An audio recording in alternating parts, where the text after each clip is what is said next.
Hi Chefeteers, I'm Chef Nakia and I want you to be more confident in the kitchen and confident feeding those picky eaters in your life. If you are a busy parent, I'm sure that you have struggled between this wanting to get dinner ready quickly and also ensuring that you're cooking something that your kids will want to eat. And you probably want to avoid cooking two separate meals, right? One for the adults and one for the kids, as often as possible. It's not a very efficient use of our time. So today I'm gonna share with you 3 surprisingly simple meals that I think your kids will absolutely love. These meals are delicious, nutritious, and crowd pleasers for the whole family. And as you know, kids move through the development stages of childhood, sometimes they enter that phase of just really enjoying saying no to everything, right? So these meals will ensure that you get an easy yes. So my hope is that these meals help you busy moms out there be able to reclaim dinner time, enjoy cooking and feel confident that you're cooking something the whole family will enjoy. And if you want to download these recipes and get like a nice little PDF packet with all the information, you can head down to the description and I will link to a page where you can download this stuff. That way you have like, paper or digital copy of everything. I will go ahead and explain these meals through, but for the full recipes, head on down to that description box.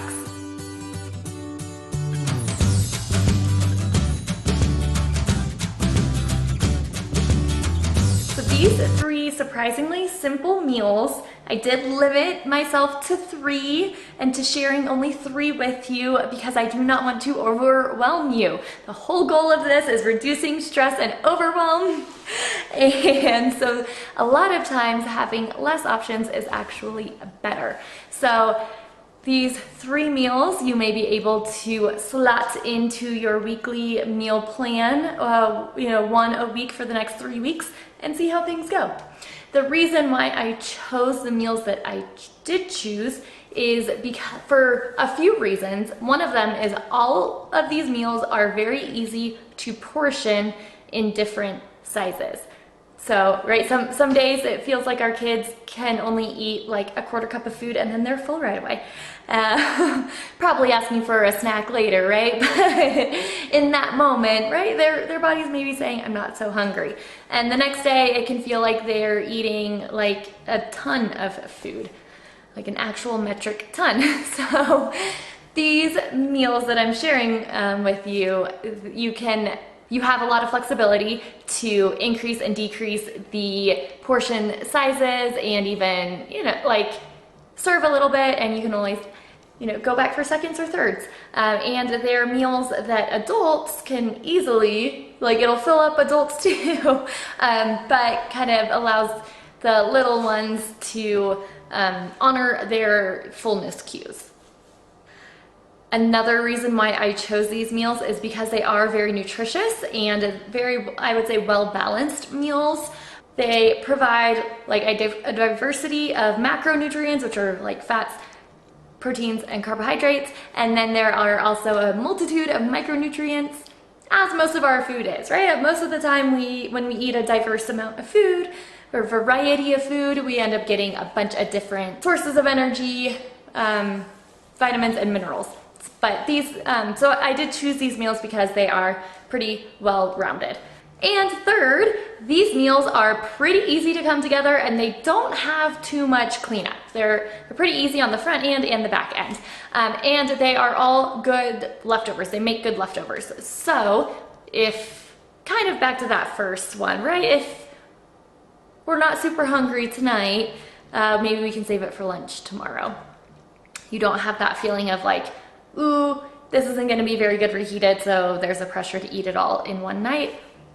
Nope, easy to throw together, easy to cook, easy to clean up after, and the leftovers are delicious for days to come. Okay, so what are these 3 meals? Let's get into it.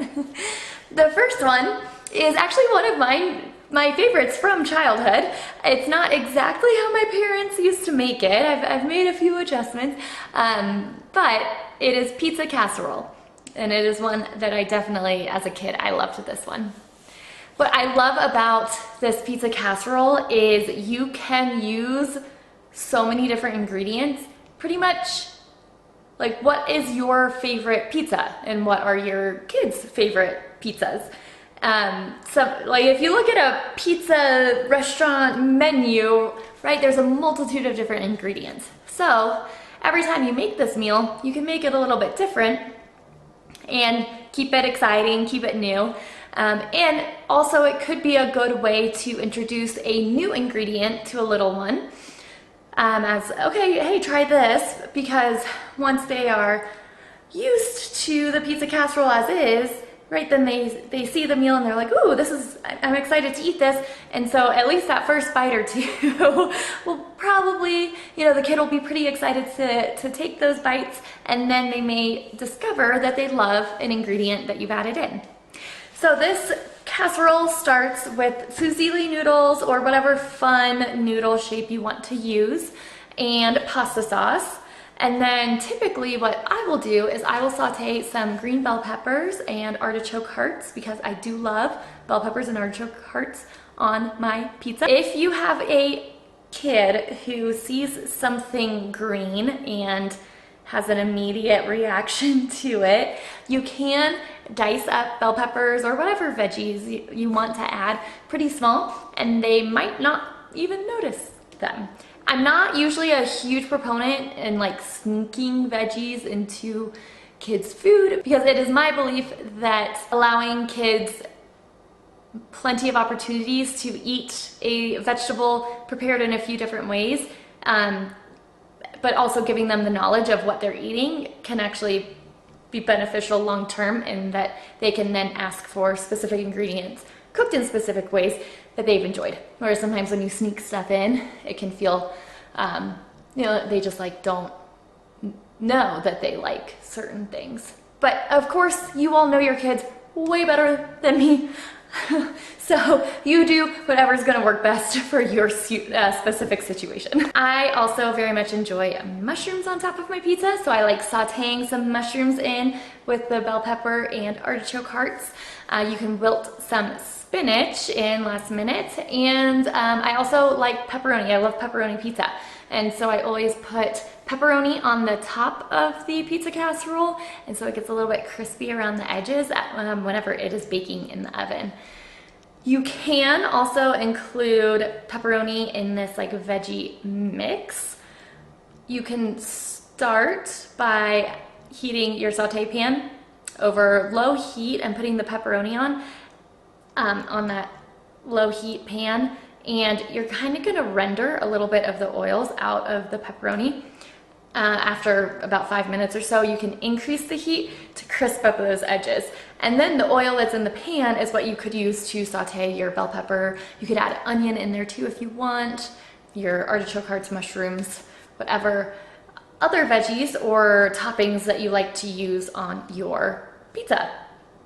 You could maybe do like a buffalo chicken, or if anybody's sensitive to spicy stuff, then just like regular chicken in this mix.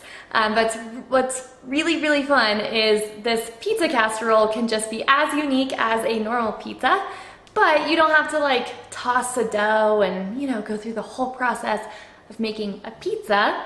It's just as simple as chopping and heating a few vegetables and proteins that you like, boiling some noodles, mixing it all together with the pasta sauce, putting it in a casserole dish, topping it with melty mozzarella cheese, and getting it in the oven. Of course, you can add Parmesan on top of the mozzarella before it goes in the oven, or the pepperoni, like I said, or sausage, or any other, like if you want to add any other toppings. And then in the oven, just to get that cheese nice and melty, I like getting it a little toasty brown, and then you're good to go. And because this is a nice casserole, you can cut the sizes whatever is going to be best. I think with having that like super cheesy, yummy crust and pasta, a lot of kids do immediately think like, oh my gosh, I'm so excited for this. It's gonna be so yummy. And then super duper easy to like wrap up in aluminum foil, and you can even freeze it if you make a huge batch and you want to freeze a few servings for future easy meals, or put it in the fridge and eat it up as leftovers for lunch or dinner throughout the week. So I kind of went pretty deep into how you make this one for the pizza casserole, but it is really, really simple to put together. So don't let my overabundance of details scare you away. Meal number 2 is for those kids who love chicken tenders, chicken nuggets, that kind of chicken more than anything else. Like pretty much every time you go to the restaurant, you know that that's what they're gonna be choosing off of the menu. This is a great at-home chicken recipe, and you don't have to deep fry it, but your kids are gonna look at the chicken and be like, and immediately think, ooh, these are chicken tenders. So what the meal is almond crusted chicken, and I do have it paired with Brussels sprouts, which could cause a little bit of a debate over, do kids like Brussels sprouts or not? So you can definitely substitute in whatever your family's favorite roasted vegetables are. It does not have to be Brussels sprouts. Though I'll go on a bit of a side tangent here about Brussels sprouts, because thank you for asking. When I was growing up, I think, you know, the 80s, 90s, maybe early 2000s, there was this propensity for people to boil Brussels sprouts, overcook them, not add too much flavor, maybe some like butter and salt, and serve them. And so as younger people, kids, we got used to Brussels sprouts being this like really weird smelling, mushy sort of vegetable dish. And more recently, we have seen Brussels sprouts really have a revival, and people are cooking them with respect and not just boiling the snot out of them.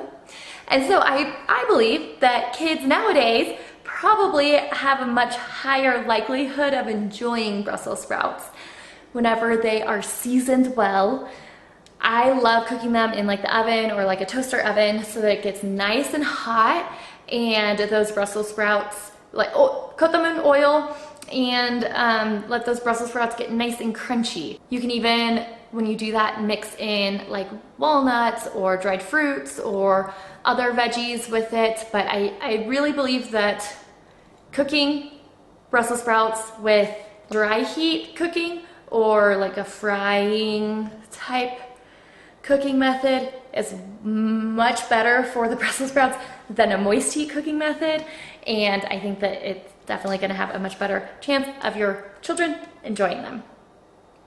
So let me just get rid of my Brussels sprouts soapbox here, and let's get back to the chicken. So the almond crusted chicken, of course, there's a risk of food allergies here, so hopefully everyone in your family can eat almonds, and if not, if there is any other type of nut that everybody can eat, you could totally look into substituting it for that. Or you could use something like a cornflake cereal and crush that. But for the purposes of today, I'm gonna keep going with the almond and just assume that nobody's allergic. So go ahead and grab some almond flour. If you've never purchased almond flour before, it's typically in the baking aisle, just a little bit further down the aisle from your typical all-purpose flour.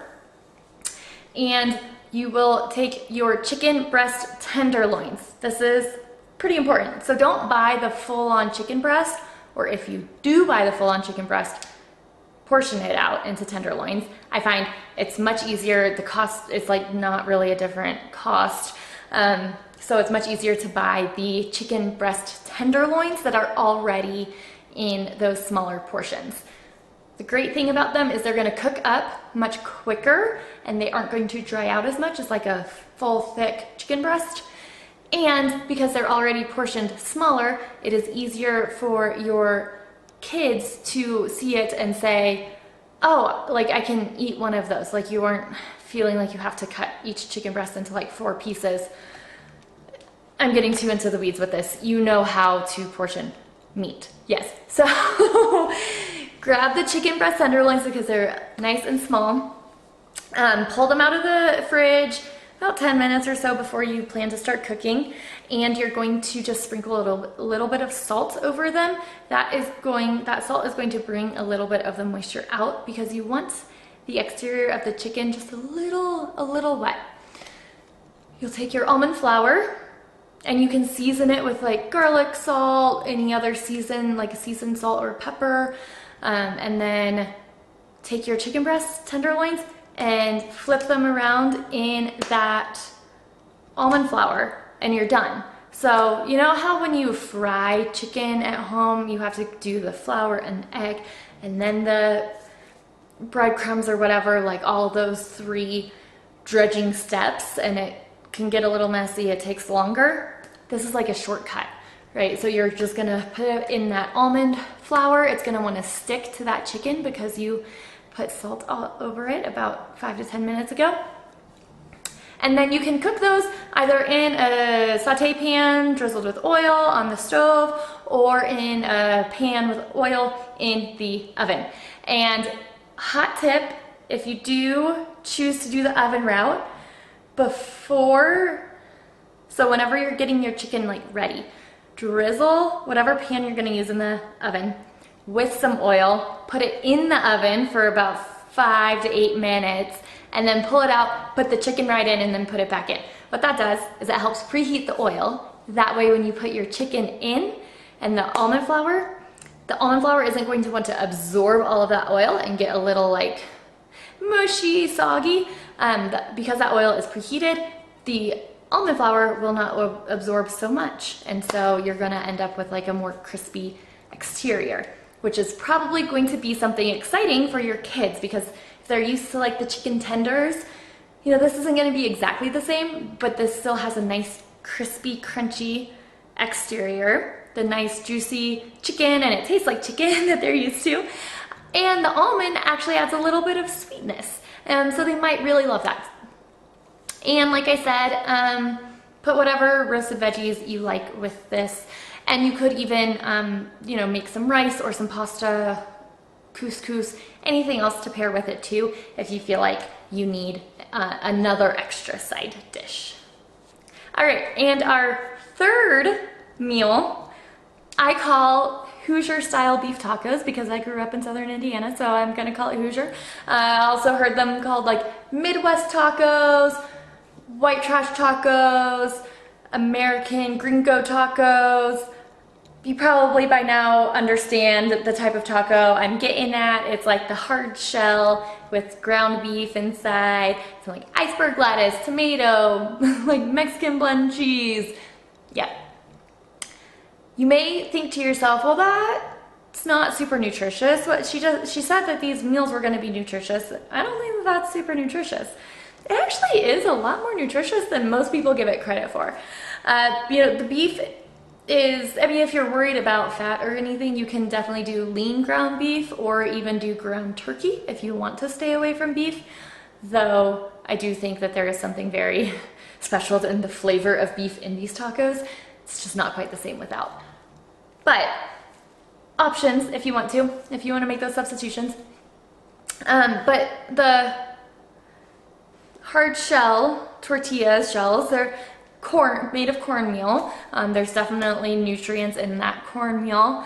And then what the toppings is really where you can have a lot of fun, which is going to bring in a lot of different flavors. It's going to give your kids opportunities to make it their own, and you can add a lot of nutrition, like different types of vitamins and minerals through the toppings. You are going to get a lot of that protein and the, you know, energy, like the calorie energy from the meat part of the taco, but definitely have as much fun as you have time for with the toppings, and then that will really create like a well-rounded, nutritious meal. Check your specific store, but oftentimes I'll see taco shells like this in varying sizes, and so you can grab the smallest ones if you feel like that will fit your family's needs the best. And what's so great about these tacos is people who are hungrier can just make themselves 2 or 3, whereas people who are maybe more in a nibbling sort of hunger level can just do one. And I love pairing like beans and rice as sides to this dish. You could also do like a great summer salad or like Southwest style salad to accompany it as a side dish. These tacos are very easy to put together. You're gonna cook your meat on the stovetop, and then you can toast your tortilla shells, your taco shells, in like the oven or a toaster oven. And then the toppings, typically most of the toppings are raw, so you can just be washing and slicing and dicing while that beef is cooking. And you can, you know, stick with the like iceberg lettuce or whatever lettuce you like, and tomato and diced white onion, kind of what I would consider like the most basic toppings for these tacos. You can add some corn on there too. You could add some avocado slices. You could get crazy and do a fruit salsa on top. You can make a pico de gallo, which is gonna be, you know, pretty similar to your tomato, but just with more flavor, with that cilantro and lime added in. You can do like sauteed fajita veggies on top, so like bell pepper and onion. You could do cabbage instead of lettuce. I mean, just let your creativity run wild. And if you do have kids who are older, like, you know, older elementary school or like middle school age, something like that, they might have fun taking ownership of a taco topping. I think I've given this recommendation in a video in the past, but I stand by it. This can be a great way to invite your kids that have more motor skills and are more independent. This can be a great way to invite them into the kitchen by asking them if they want to create a specific taco topping. And you can, you know, see what kind of fun stuff they come up with. These tacos are also great topped with all kinds of different types of salsas. So that can be a very, very easy way to add variety to this meal, but you don't have to dice up like 8 different veggies, right? You can maybe get 2 or 3 different types of salsa, different flavor profiles, and everyone in the family can make it their own a bit. This is the one meal that, yes, definitely leftovers are good, but I will just warn, do not pre-stuff your tacos. So keep the taco shells separate, you know, in the pantry, and cool and save your meat by itself and then the toppings by themselves in the fridge. And then whenever you go to reheat and do leftovers, you don't risk the meat and veggies like losing moisture into the taco shell, and then it's kind of a mushy mess. So just make sure when you do save the leftovers, you save stuff separately. Also, the like components of this meal do make really great enchiladas or like an enchilada casserole type thing too. So you can turn these leftovers into like a beef bowl for lunch the next day, and then enchiladas for dinner the next day. So as I said towards the beginning of the video, if you want to download these recipes, I have a nice little PDF booklet that you can grab on my website. The link is in the description. If you are not satisfied with only 3 meals, if you want more, go ahead and let me know in the comments. That way I can make more videos about this topic. I love knowing what you chefeteers want to learn more about. So please let me know in the comments. That way I can make sure that I'm making videos that are super applicable to you and your family's needs. I hope that these 3 meals sound delicious to you and are meals that you can see yourself incorporating into your family's meal plan.